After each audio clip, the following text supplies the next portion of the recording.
সরেজমিনে দেখেছেন যে এলাকার অবকাঠামোগত কি অবস্থা।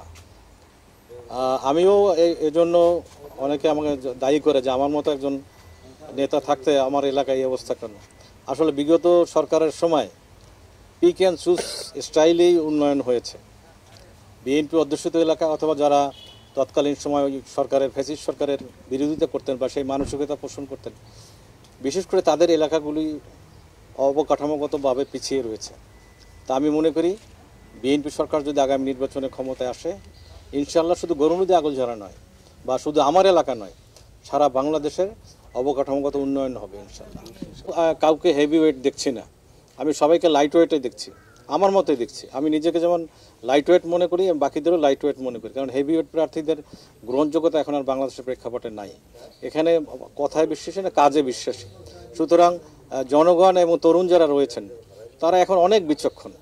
এই বর্তমান গ্লোবাল সিচুয়েশনে তারা অনেক কানিং, ক্লেভার এবং অনেক ইন্টেলিজেন্স। তারা বুঝতে পারে যে কোন ব্যক্তির দ্বারা সত্যিকার অর্থে উন্নয়ন হবে, সত্যিকার অর্থে দেশ ও জনগণের কাজ হবে, সত্যিকার অর্থে জনগণ তাদের সুফল ভোগ করতে পারবেন।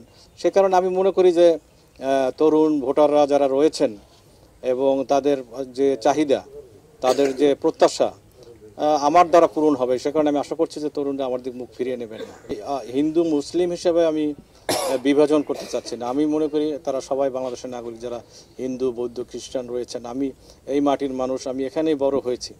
আমার হিন্দু পরিবারের সাথে যেমন সম্পৃক্ততা রয়েছে ব্যাপকভাবে, আবার মুসলিম পরিবারের সাথেও আমার সম্পৃক্ততা রয়েছে এবং অন্য ধর্মের যারা রয়েছে তাদের সাথেও সম্পৃক্ততা রয়েছে। সুতরাং আমি এখানে হিন্দু মুসলিম এই বিভাজন দেখছি না। আমি মনে করি যে দল যদি আমাকে মূল্যায়ন করে, দল যদি আমাকে মনোনয়ন দেন, তাহলে হিন্দু মুসলিম ঐক্যবদ্ধ একটা গণজাগরণ সৃষ্টি হবে ইনশাল্লাহ। বিএনপি নমিনেশন এই কারণে, বিএনপির কৌশলগত একটা, আপনারা জানেন যে পলিসি মেক করেছেন যে তারা তারুণ্য নির্ভর, এবার জাতীয় সংসদটা তারুণ্য নির্ভর করতে চাচ্ছেন। তরুণদের প্রত্যাশা পূরণের জন্য তরুণরাই কাজ করতে পারবেন। সে কারণে আমি মনে করি যে আমি একজন তরুণ প্রার্থী এবং সাংবাদিক বন্ধুর বক্তব্য মতে যে কেন তরুণরা আমাকে ভোট দেবে, আমি মনে করি আমি তরুণ প্রার্থী, তরুণদের পক্ষে কাজ করতে পারবো এবং গ্লোবাল পলিটিক্সে যা হচ্ছে বা গ্লোবাল সিচুয়েশন যা বা বর্তমান ডিজিটালাইজড যে ওয়েব চলতেছে, সেই ওয়েবের সাথে তাল মিলিয়ে আমি কাজ করতে পারবো।